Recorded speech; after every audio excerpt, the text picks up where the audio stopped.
Olá, pessoal. Então, nesse curso nós vamos começar a ver, por enquanto agora, né, nessa primeira aula, na verdade, os conceitos iniciais para a gente poder ver também no futuro e adentrar aí na questão da previsão, questão de bacias hidrográficas do sistema elétrico brasileiro, né?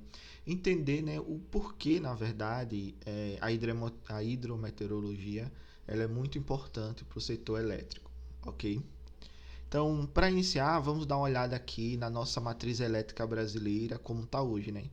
Eu tirei esse print lá do site da ANEEL, da Superintendência de Concessões e Autorização de Geração, e a data de referência aí é dia 19 de 7 desse ano de 2020, a 1 da tarde aproximadamente eu retirei. Então a gente tem aí a distribuição por fonte, né?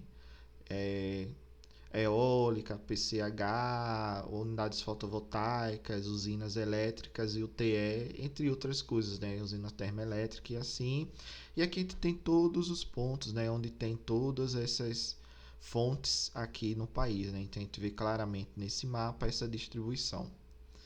Isso aqui é interessante porque a gente vê que tem vários pontos, tem usinas que são menores, tem usinas que geram mais, geram menos, e você tem que ter toda uma otimização. Então você tem vários tipos de fontes que geram energia aí para o país, e você tem que ter uma forma de como organizar essa geração e fazer com que esse sistema use o recurso da melhor forma possível.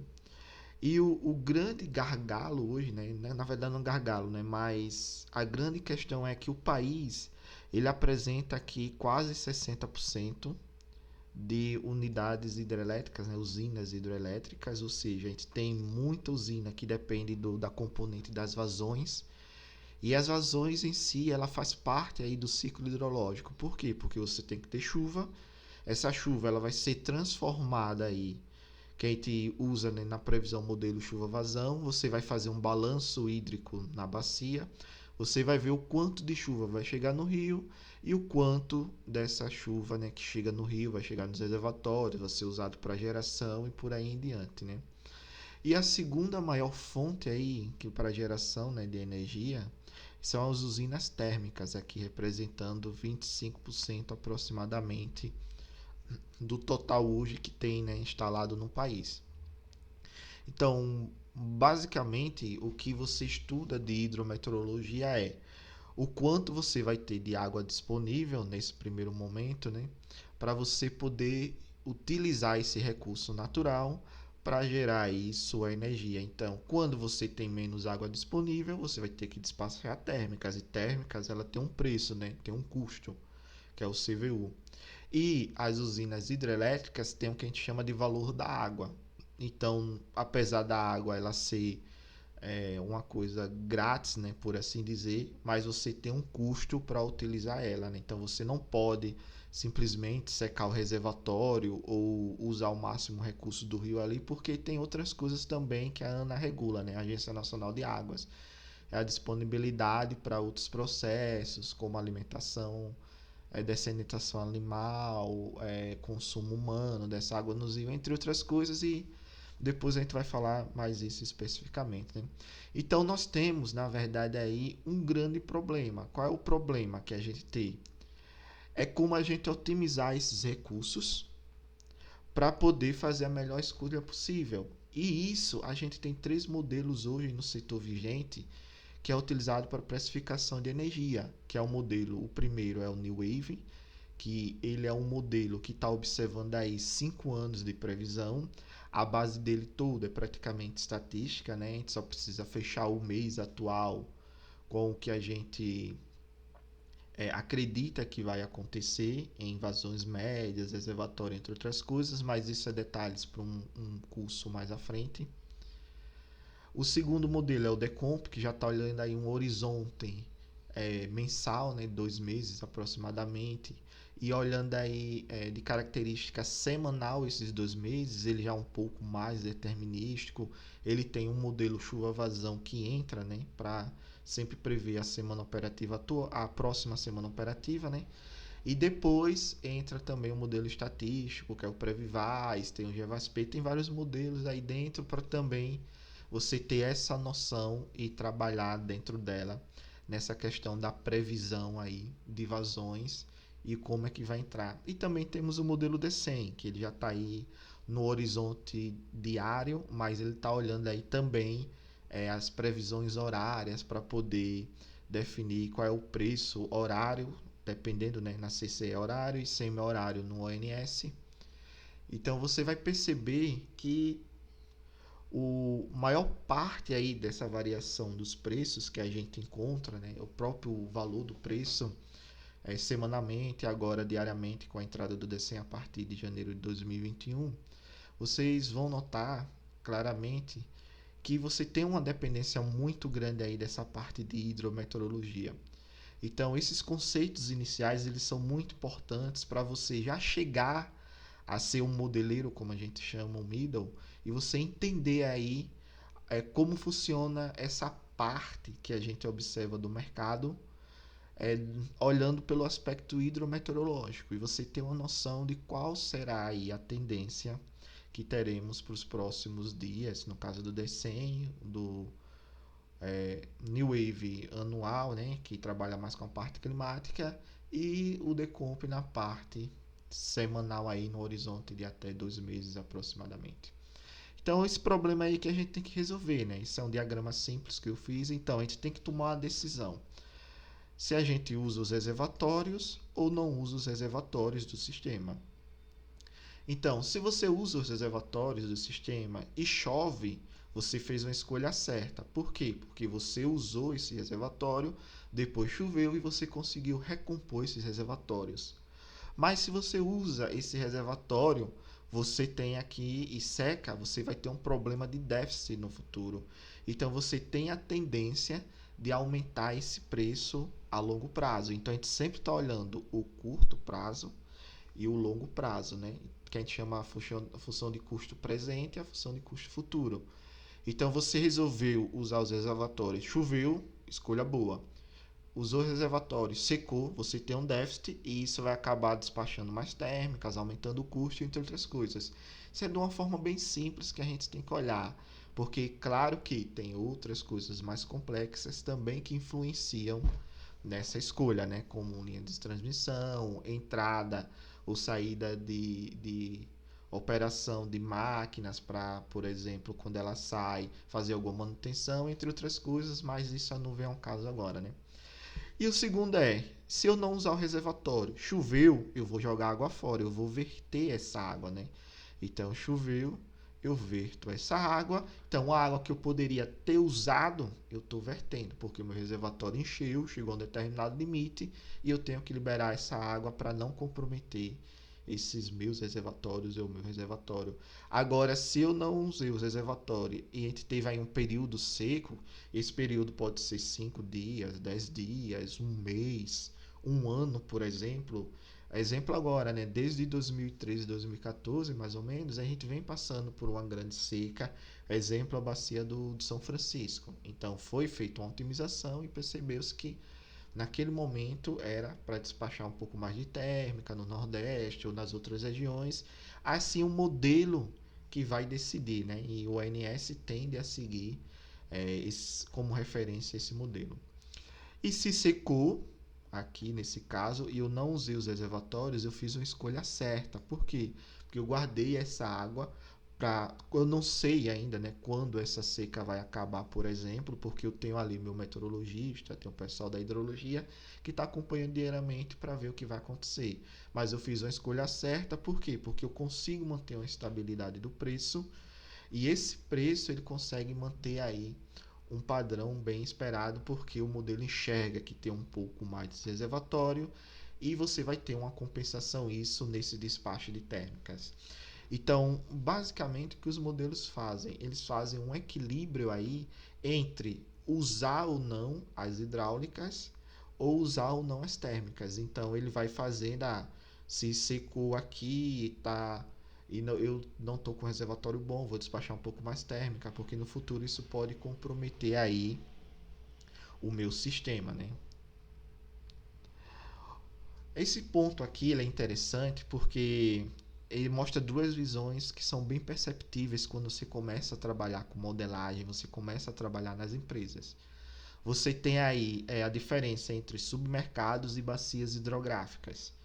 Primeiro, você tem a divisão aí dos submercados, que a CCE, o ANS trabalha, né? Você tem região norte, submercado sudeste, centro-oeste, sul e nordeste, por exemplo. São os quatro hoje. Depois, nos modelos, esses submercados são divididos em reservatórios equivalentes de energias, que depois a gente pode falar isso mais especificamente em um outro curso. Mas quando a gente está olhando para o aspecto hidrometeorológico, a gente tem que ter esse segundo mapa em mente, que são os mapas das bacias hidrográficas, pelo menos essas mais importantes, que elas são as que vão definir mais ou menos qual vai ser o impacto da chuva que cai em determinada região e a contribuição que a gente tem aí nas unidades hidrelétricas, né? Nas usinas hidrelétricas. Por exemplo, né? A gente sabe que o Madeira ele tem essa área de drenagem aqui, que compõe a área de drenagem de Girais e Santo Antônio, aproximadamente, né? Então, mais ou menos assim.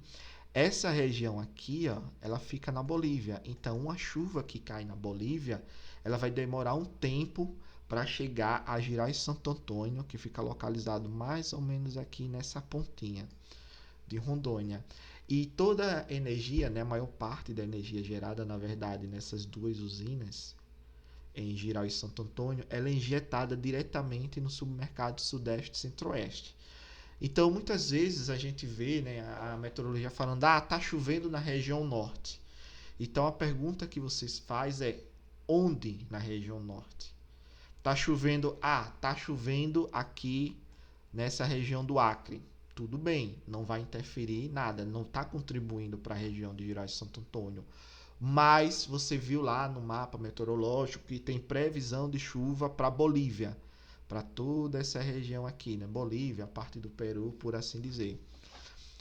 Então você já fica de olho, opa, essa água ela vai ser transformada em vazão, porque isso é o princípio da natureza. Você vai concentrar isso numa bacia hidrográfica, vai chegar em Giral Santo Antônio. Então você já começa a ficar esperto para esse tempo de resposta, porque daqui a alguns dias você pode notar claramente que vai existir uma tendência de aumento das vazões nessa região. E muitas vezes os modelos, né, de transformação chuva-vazão, os modelos estatísticos que o ONS utiliza, eles não pegam esse sinal. Então você tem que ficar olhando isso e avaliando qual seria a melhor forma, né, de você imputar isso, fazer estudos, na verdade, né? Quem é modeleiro, quem é da parte de middle office das empresas aí de energia, principalmente comercializadoras, sabe que o estudo, né, é o dia a dia da gente. Então a gente sente, estuda, vê o que vai acontecer, o que não vai acontecer. Qual a probabilidade de chance de aumentar a vazão? Não.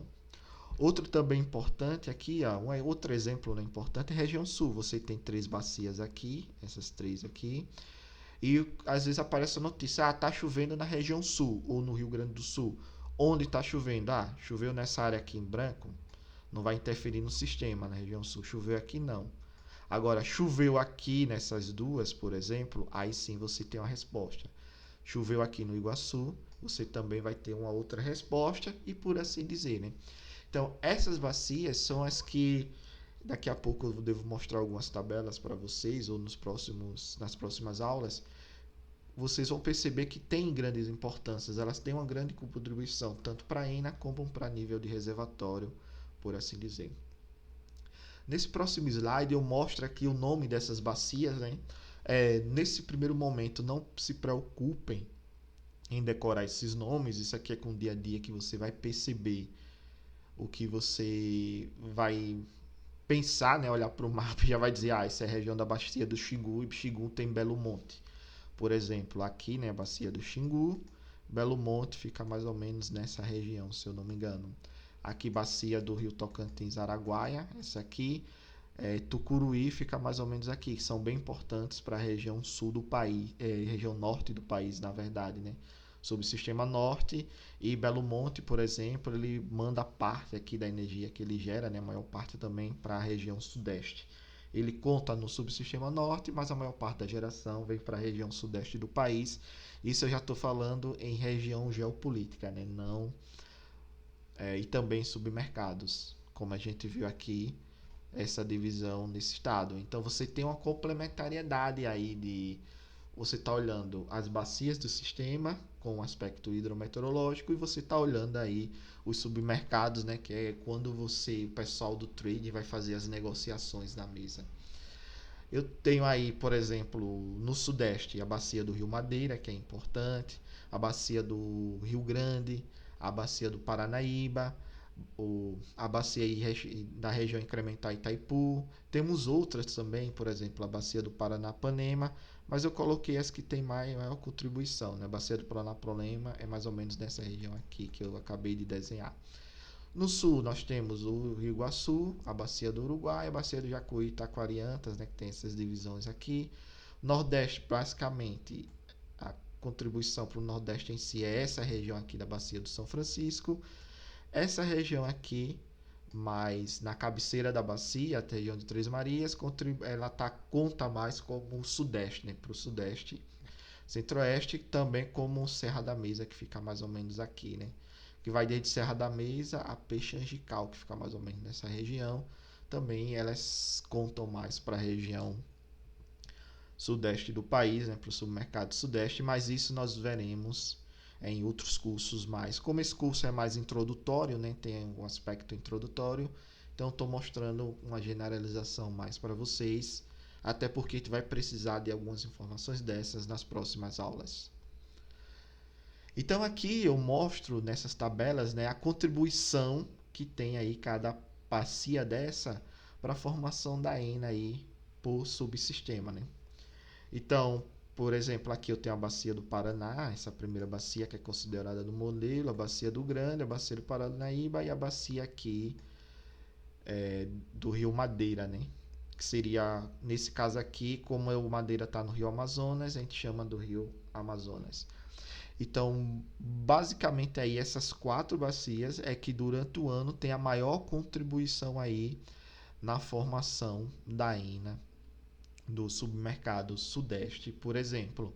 Aqui nós temos, né, os 5 Tocantins, ele estaria mais ou menos aqui nessa região entre Serra da Mesa, Peixe Angical e outra aqui, o Paranapanema, que estaria aqui nessa região aqui entre o norte do Paraná e sul de São Paulo.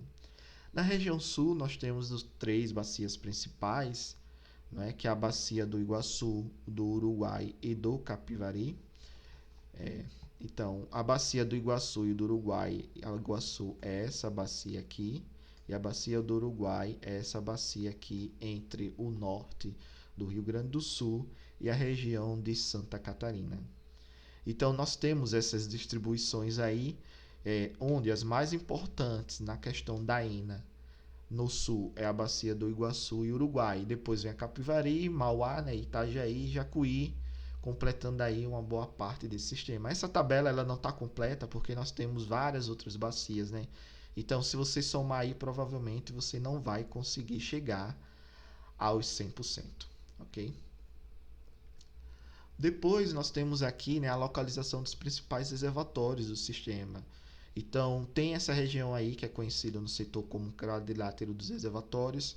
Então, a bacia do Grande, a número 1, a bacia do Paranaíba, né, a 2, a bacia aí 3, que é a do Rio São Francisco, que é Três Marias, que tem uma contribuição de 1% aí para o Sudeste, e depois ela vai ter também uma contribuição maior para o Nordeste.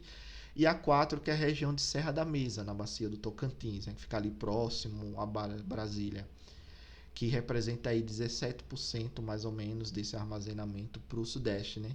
Todos esses dados vocês conseguem ter acesso lá na página do ONS, vocês conseguem conferir lá tranquilamente essa região.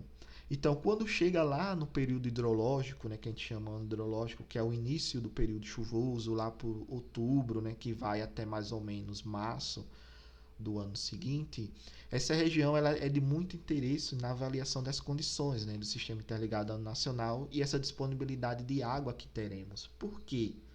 Nós veremos mais à frente, em outras aulas, que quando a gente for falar de aspectos meteorológicos, né, previsão de tempo, previsão climática, esta região sofre a influência durante o verão do que a gente chama das zonas de convergência ou as regiões de convergência de umidade. Aí tem a zona de convergência de umidade, a zona de convergência da América do Sul, também conhecida como do Atlântico Sul, né, dependendo da linha da região da meteorologia em que você estuda, né? Alguns chamam Atlântico Sul e outros chamam América do Sul, mas na verdade é o mesmo fenômeno, não muda nada, né? Só questão de nomenclatura e uma rixazinha que tem na comunidade meteorológica do país.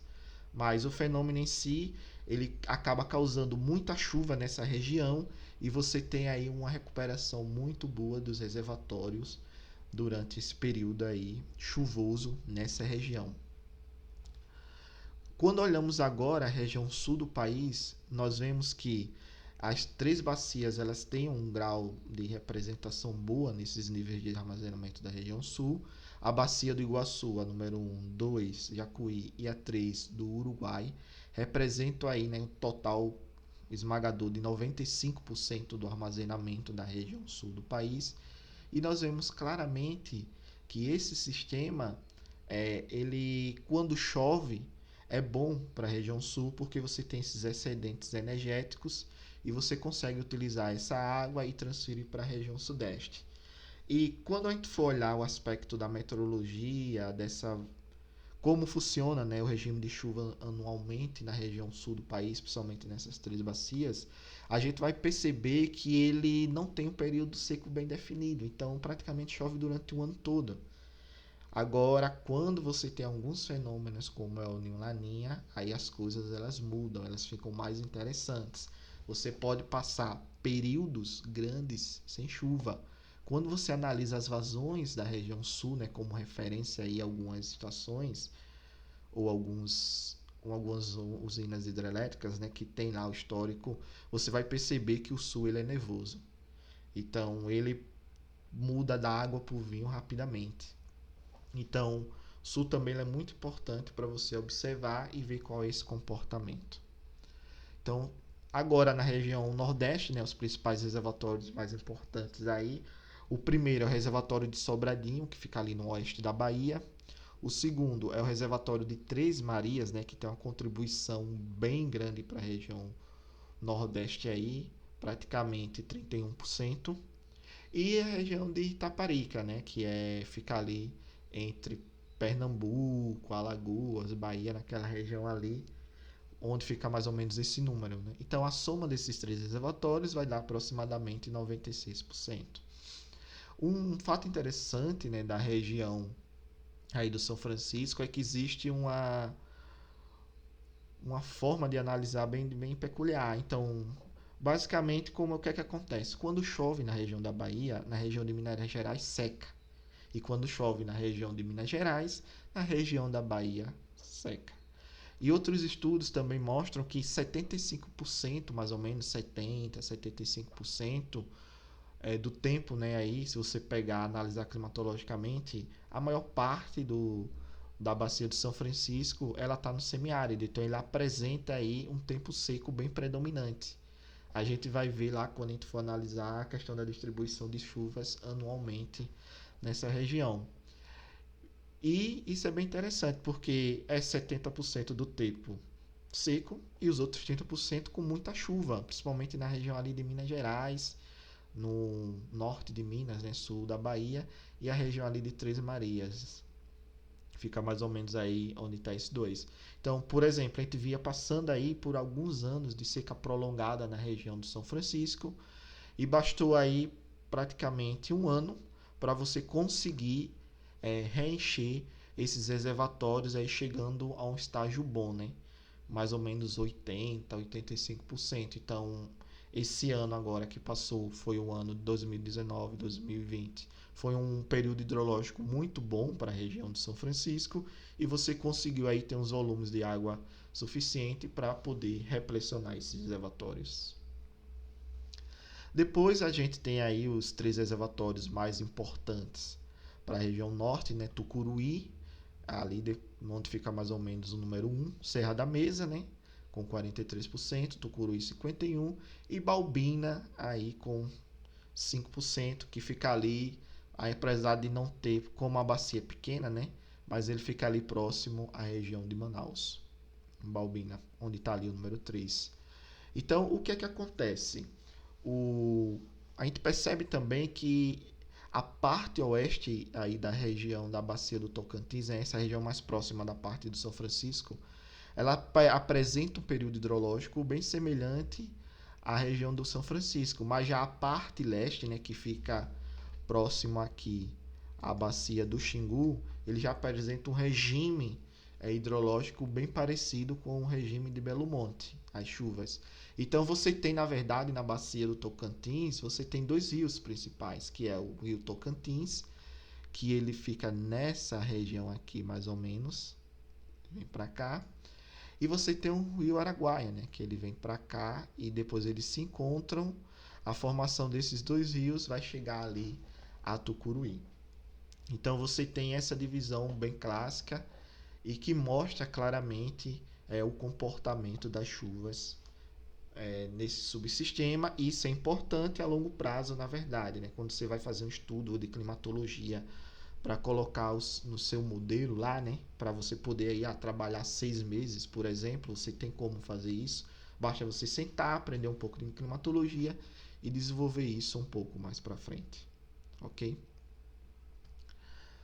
Agora a gente vai falar um pouco, né, de conceitos iniciais do regime de precipitação na América do Sul, na verdade. O que a gente tem claramente é o país, ele é gigante. Na América do Sul você tem praticamente aí 8 regimes de precipitações diferentes, né, que a gente chama marcha da precipitação anual. Esse artigo aí, que você pode encontrar nesse link, ele é muito bom, ele explica direitinho tudo, como funciona. Isso aí fica como tarefa e lição de casa para vocês darem uma olhada. Mas, em resumo, o que é que acontece?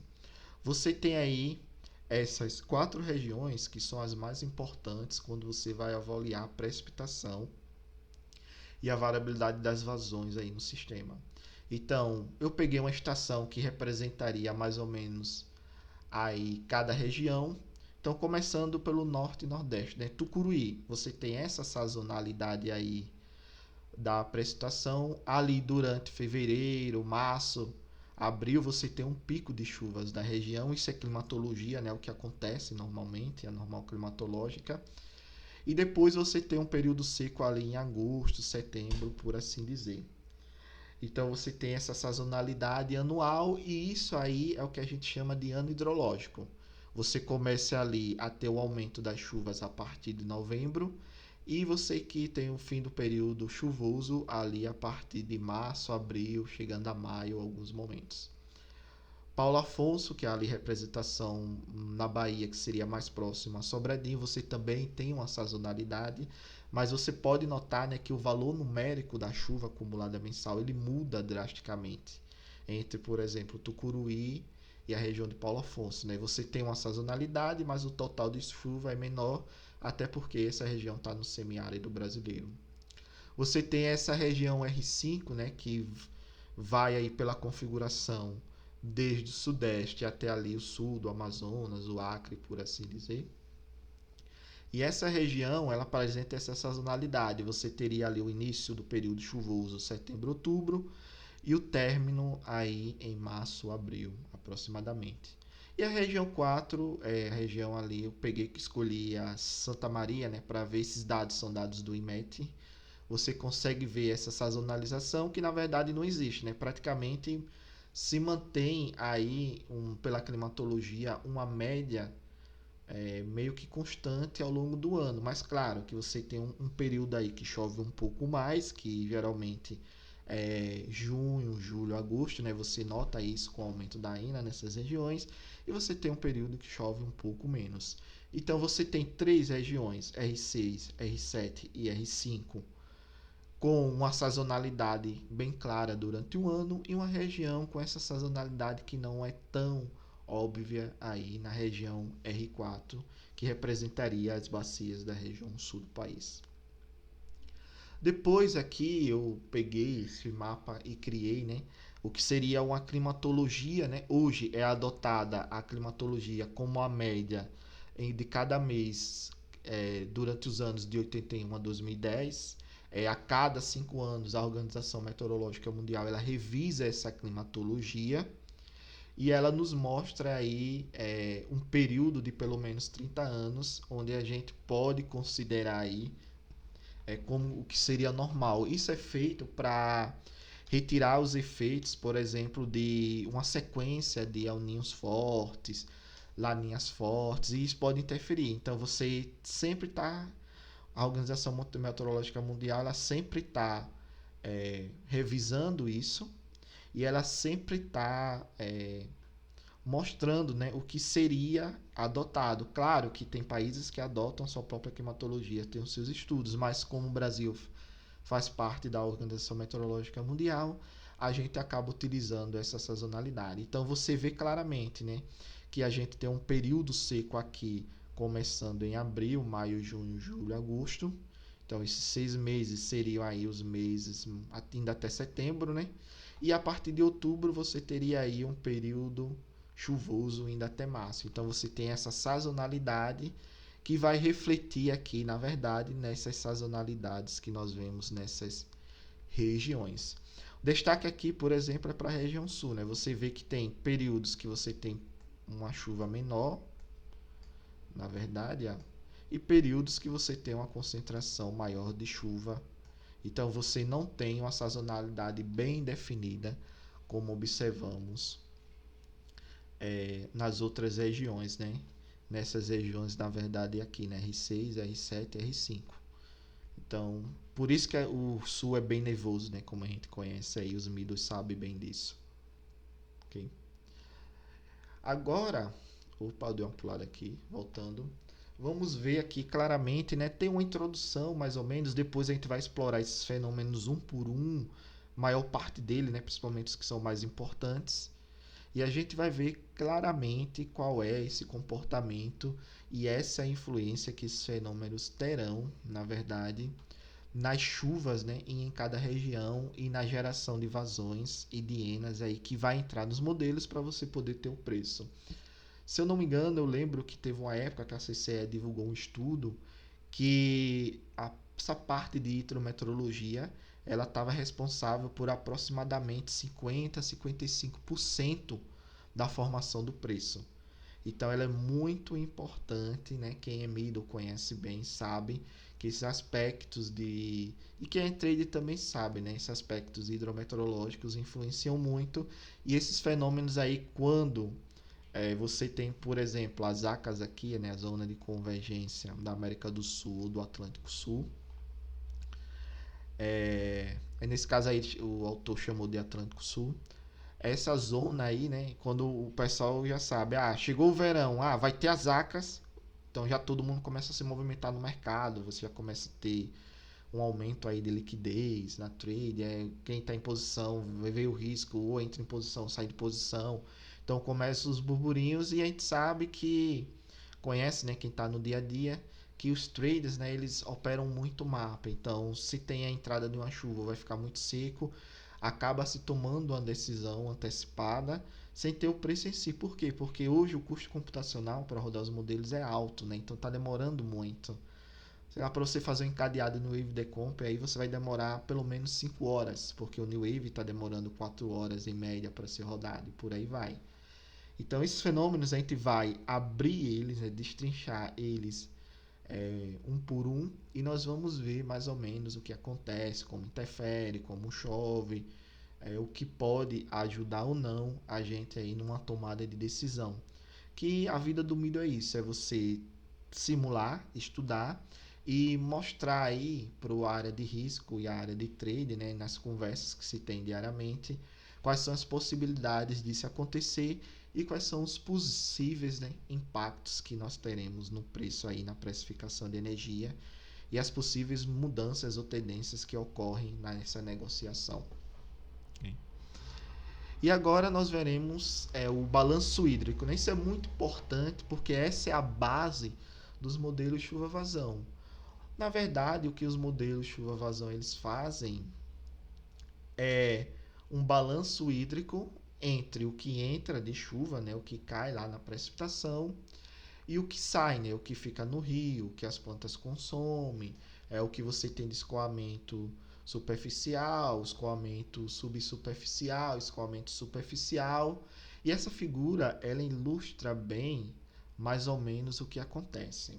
Então, vamos explicar rapidamente essa figura, né? Eu tenho a chuva, ali o componente, né? Eu tenho o meu componente da chuva que entra no sistema. A gente sabe que tem o calor, tem as mudanças de temperatura, tem outras coisas que acontecem. Eu tenho a minha evapotranspiração, que é a evaporação, né, da água que está na superfície, entre outras coisas, nos rios, nos lagos, nos reservatórios, e a transpiração das plantas, porque esse rio tem vegetação, tem os animais que consomem a água desse rio, os animais também transpiram, e isso tudo está nessa componente. Daí essa chuva, você tem um escoamento superficial, né? Quando a chuva é muito intensa, você não consegue penetrar essa chuva rapidamente, uma parte penetra e outra parte dessa chuva ela escorre diretamente para o rio. E depois você tem o escoamento subterrâneo, né? Que a gente vai ver mais na frente, que a gente chama isso também de escoamento base. O rio em si, dependendo da época, né, da seca, né, que se tem, ele não vai secar completamente. Ele sempre tem uma água aí no lençol freático ou no próprio substrato aí que você tem no solo, né, que essa água ela vai aos poucos minando, vai saindo e vai alimentando o rio. Então você tem uma sazonalidade, né? Geralmente no período chuvoso, né? Geralmente não, né? Todas as vezes no período chuvoso, você tem muita água que cai, você tem um aumento do rio, você tem aumento de escoamento superficial, você tem aumento do acúmulo de água no solo, você tem aumento de escoamento subterrâneo, por aí vai. À medida que vai passando os dias, você vai entrando no período seco, essa chuva diminui, o escoamento superficial vai para zero e você começa a ter a saída por alguns fenômenos como percolação, entre outras coisas, dessa água do subterrâneo a partir das fontes, né, primárias de água que sai lá nas cabeceiras dos rios e por assim dizer, né, você tem essa saída dessa água, essa saída da água dos lados que tem também do lençol freático dos rios, indo para o rio e alimentando esse rio. Então, para vocês terem uma noção mais ou menos como funciona o escoamento médio, né, de um balanço hídrico, então vamos imaginar aqui uma precipitação de 1.200 milímetros anuais. Isso aqui a gente está trabalhando com a questão anual. Você tem que a evapotranspiração, ela vai sair aqui cerca de 67% desse valor, desses 1.220. Aqui, essa questão aqui de 81%, né? É o que vai ser infiltrado, entre outras coisas, no solo, né? Aqui o escoamento do tronco, 1%, entre outras coisas, infiltrou. Depois você vai ter aqui o armazenamento de água no solo, vai representar da ordem aqui de 37%. Então, entrou, choveu os 1.200, 81% aqui ele vai ficar nessa região, vai ser infiltrado, entre outras coisas. Você vai ter uma interceptação das plantas, né? Porque você tem açudes, vai ficar ali e vai evaporar, né, essa água. E ao longo do tempo vai ser consumida aí pela evaporação. As plantas vão sugar essa água aqui, por assim dizer, né? Você vai ter uma parte dessa água armazenada no solo, que vai ficar tanto para recarga, como para escoamento subsuperficial, para ficar aqui na região do lençol freático, né, nesse nível de água, entre outras coisas. E você vai ter aqui um escoamento superficial que vai representar aí algo, né, no ano menor que 1%. Isso aí é um balanço hídrico simples, é um balanço hídrico que nos mostra mais ou menos quanto a gente vai ter aí de disponibilidade do uso dessa água anual. E é só um exemplo para mostrar para vocês aqui como mais ou menos resposta a gente tem. Isso é bem importante para você entender o conceito inicial dos modelos chuva-vazão. O que o modelo chuva-vazão vai fazer basicamente, né, principalmente o SMAP, que o ONS utiliza muito, é esse balanço hídrico. Então, você vai colocar no modelo uma quantidade de água X que vai cair. Você vai fazer esses balanços hídricos que podem ser mais complexos ou de forma simplificada, como o SMAP faz. Você vai ter um valor em milímetros que vai sair e você vai converter esse valor de milímetros dias, né, porque a previsão é acumulado diário, e você converte esse valor em metros cúbicos por segundo. Então você vai ter mais ou menos o quanto você espera de água, né, disponível pela aquela determinada chuva que caiu naquele período de um dia.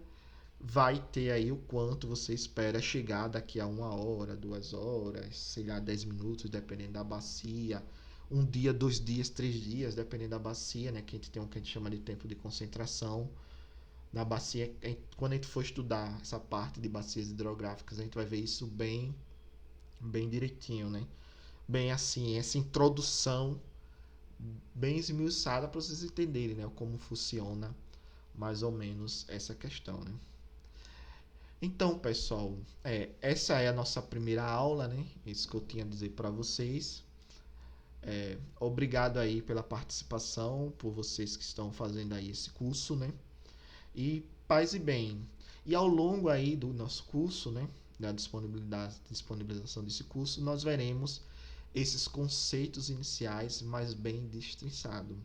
Em um segundo momento, né, à medida que a gente for avançando nesse curso e à medida que os meus alunos eles forem querendo, a gente pode também desenvolver outros cursos mais específicos falando sobre como criar o seu modelo chuva-vazão, como fazer lá a previsão, entender um pouco mais de New Wave, Decomp e Decem, por assim dizer. Mas essa é uma proposta inicial que eu trago para vocês e nos vemos nas próximas aulas.